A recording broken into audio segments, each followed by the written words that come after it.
आता एक पुढचं उदाहरण बघा.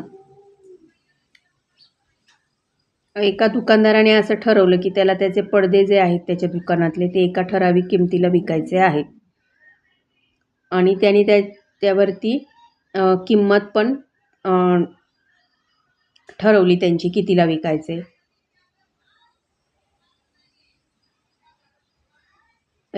आणि त्यांनी काय केलं, 30% ती किंमत वाढवली असं दाखवलं की 30% तो कमी करून विकणार.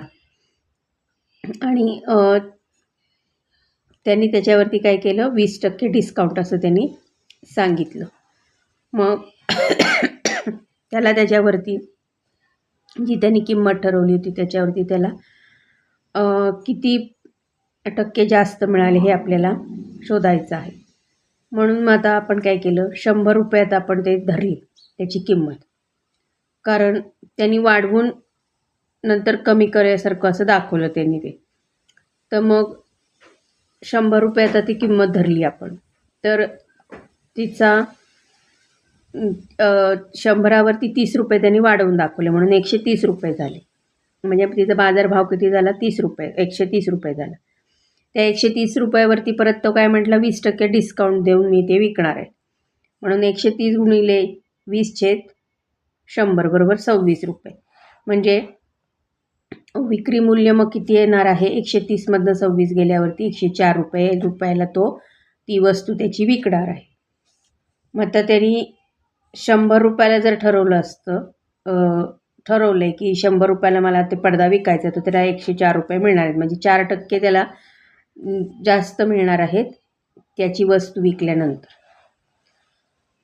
आता पुढचं उदाहरण बघा.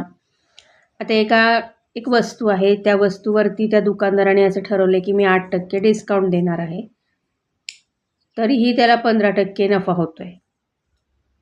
आणि त्या वस्तूचा जे बाजार भाव आहे तो आहे 1750 रुपये. तर मग आपल्याला त्यांनी विचारले की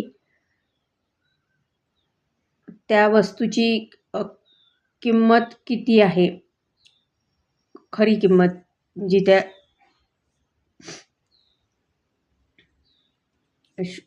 दुकानदारासाठी. तर मग आपल्याला तर तिची किंमत आपल्याला माहिती आहे 1750 रुपये आहे. त्याच्यावरती त्यांनी 8% डिस्काउंट द्यायचा ठरवला आहे. मग आता आपल्याला टोटल डिस्काउंट काढण्यासाठी 1750मधनं 8% काढल्यावरती किती राहतात, तर 140 रुपये. हे त्याचं हे 140 रुपयाची म्हणजे गिऱ्हाईकाची बचत होते. म्हणजे 140 रुपये गिऱ्हाईकाला कमी द्यावे लागतात. मग आता 1750 वजा 140 म्हणजे 1610 रुपयेच गिऱ्हाईकाने त्या दुकानदाराला द्यायचे.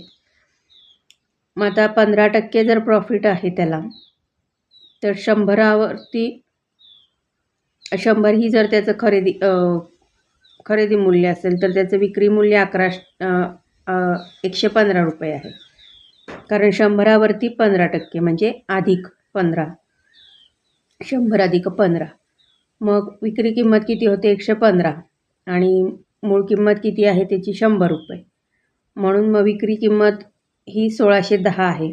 तर त्याची मूळ किंमत किती ते काढण्यासाठी x/100 1610/15 तिरकस गुणाकार केल्यावर x बरोबर 1400 उत्तर येतं. म्हणजे त्याची मूळ किंमत किती आहे, 1400 रुपये आहे हे आपल्या लक्षात येतं.